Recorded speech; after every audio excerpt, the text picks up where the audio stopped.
Hi, everybody. Welcome to the Jimmy Dore Show. I have a special guest today. You know him, friend of the show, Dylan Ratigan. And, he told the truth about the banks on MSNBC one time. We didn't see him too much after that. And now he's running for Congress in New York's 21st District under the slogan, "We Can Fix This." Please welcome to the show, award-winning journalist, Dylan Ratigan. Hi, Dylan.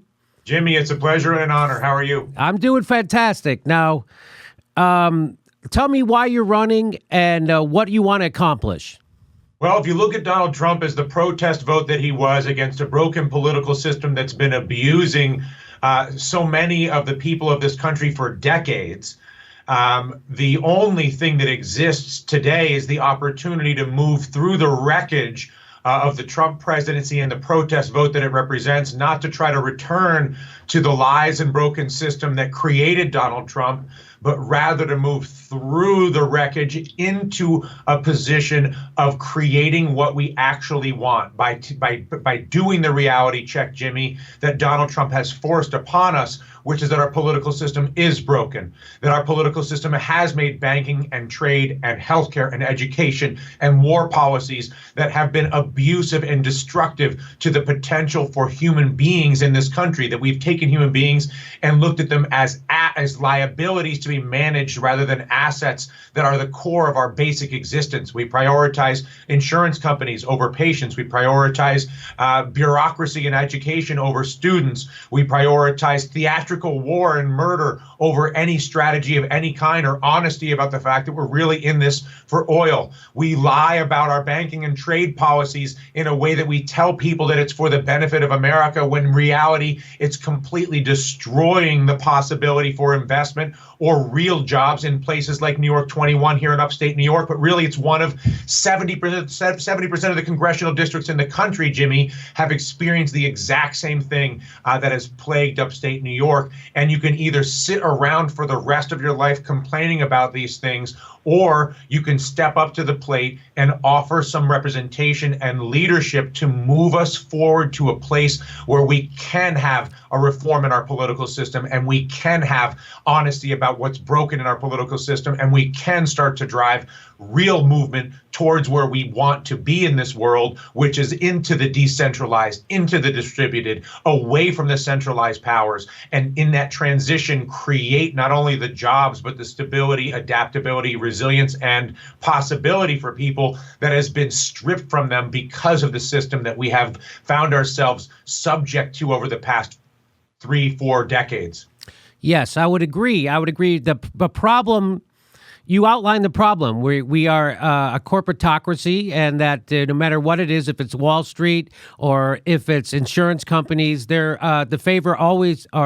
always legislating in favor of the big guy, and we're screwing over our people, which is why half the country's poor or low income. 63% of Americans can't afford a $1,000 emergency. 50% of all wage earners earn less than $30,000 a year, and 28 million Americans still don't have health care in the richest country in the world. So my question is, now you're not, how specifically can we fix this? Sure. Like, what would be your idea? Okay, Starting with Wall Street, what would you would you introduce legislation, or what would you do? Yes. Well, first of all, you can't even introduce legislation without first enrolling the people that you represent in your district. So my priority is to spend as much time as possible with the 500,000 people in my district, helping them understand what has happened, validating for them the truth that they know in their gut. They know the feeling in their stomach, Jimmy. They know they've been abused. They know that they have been abandoned. They know that they have been taken advantage of. To acknowledge that and then say to them, listen, we together can bring a message to Washington, D.C. as a congressional district, not just as a leader, not as a congressperson, but as a representative of a congressional district that explains very explicitly, here is our vision. We are going to sell renewable energy. In the case of upstate New York, we'll sell it to Montreal, we'll sell it to New York City. We're going to develop our agriculture and our economy to sell to New York, to sell to Montreal. We're going to develop our district in a way that creates a robust environment. And in the process, we are going to highlight how abusive the banking and trade policies are that make it so difficult for us to accomplish this, and use the leverage of the awareness of what we are doing, what we are in favor of: more renewable power, complete conversion renewable power, complete access to healthcare, completely driving the energy towards where we want to be as opposed to resisting where we are. And as we move to where we want to be, Jimmy, we highlight and lean against the establishment for their abuse of the people of upstate New York, and again, 70% of the districts in the country, to showcase how difficult it is to get where we want to go in the face of abusive trade and banking policies, and use that leverage to begin the process of demanding reform for those policies by enrolling other congressional districts that are very similar to the one that I'm seeking to represent, to create a coalition that demands a reform in that way. And at that point, you can introduce legislation that drives towards the support of community lending and investment and the resurrection of fair trade policies that benefit the country. I mean, you have to move away from a specific policy, Jimmy, and understand what is the basis of all policy. And if the basis of all policy is the well-being and improvement and health and opportunity for human beings, that is a very different set of policy conversations in every single subject, and that is where I intend to go. I agree with you. The problem I have with it is that it sounds a little vague. Now, I understand you want to sell renewable energy, you want to have agriculture expanded, but Bernie Sanders caught on, I think, because he was specific with policy. He said he was for free college. He was for taxing Wall Street to pay for that. These are specific things.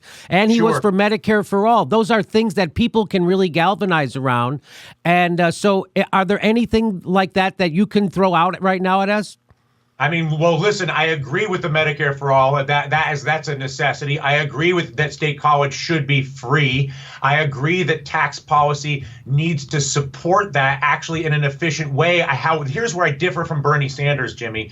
What we are paying for in education, what we are paying for in healthcare is extremely expensive and extremely inefficient. And so simply shifting the burden of payment from the private sector to the public sector without understanding what we are paying for. Are we really paying for learning? Are we really paying for health? Or are we simply transferring the burden of the cost to the taxpayer for a grossly inefficient system that does not generate health, that does not generate learning, but simply generates billing for a bureaucracy? And so the only reason I truly give you any hesitation to simply jump fully on board with everything Bernie Sanders said he believes in, because I agree with him. There needs to be universal access to healthcare. Obviously, state universities need to be free. All of those things are extremely rational and make sense, but we ask the wrong questions, Jimmy, which is not just who's paying or how much are we paying, but what are we paying for and how do we pay for what we actually want, which is health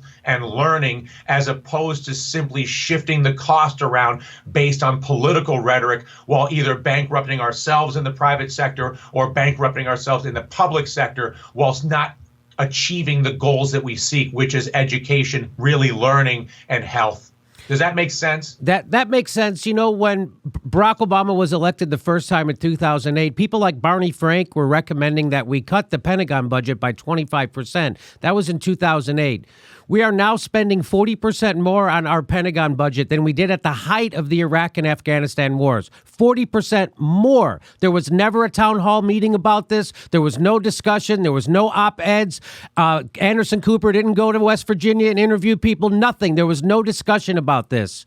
And so we have the money. It's not this idea that we're broke and we can't afford stuff is crazy. We can have nice things like the rest of the world, except our government has been captured by corporations, right? So now you're going to go up against corporations, which means you're going to go up against people like Chuck Schumer, who's in bed with Wall Street, which he allows that last tax, the deregulation of the gutting of Dodd-Frank to happen because he could have stopped it and he didn't. And then about 12 Democrats went along, or 17 went along with it.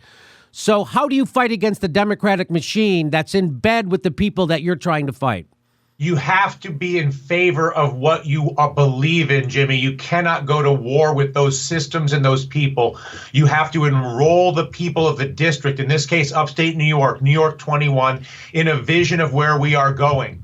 We have to create the momentum of hundreds of thousands and millions of people driving to what we want: universal health care, free education, efficient systems. And you have to ignore the people that you're talking about, Jimmy, in order to build the momentum that is necessary to overwhelm the resistance, not based on a political conflict with people in Washington, D.C., or in New York or Los Angeles, for that matter, but rather by creating the momentum inside of the district to get where we all want to be and make that momentum so powerful that it's impossible for anything else to happen. Does that make any sense? Yes, I understand exactly what you're talking about. A grassroots movements, and you overwhelm. I'm talking about creating a vision for where we want to go as a group, because we can fix this, but only we can fix this. And if you just try to uncork into some political war of manipulation, you're going to lose. They are better at doing that. They will always be better at doing that. The only path forward is to enroll the district itself in a shared vision,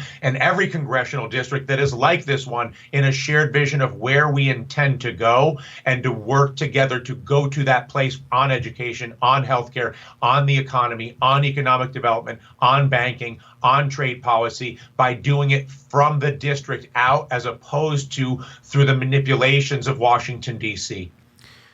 So, starting around 1980, worker productivity and their share in the fruits of their labor had been decoupled, right? So productivity keeps going up and up, but yet wages remain stagnant, which is a big reason why Donald Trump got elected, right? Yes. So now so you see people like Jeff Bezos, who becomes the richest man in the history of the world.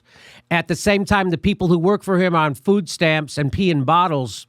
And that guy's a megalomaniac, and he's running our economy, and he owns the Washington Post, and he's in bed with the CIA, and he sits on a Pentagon board.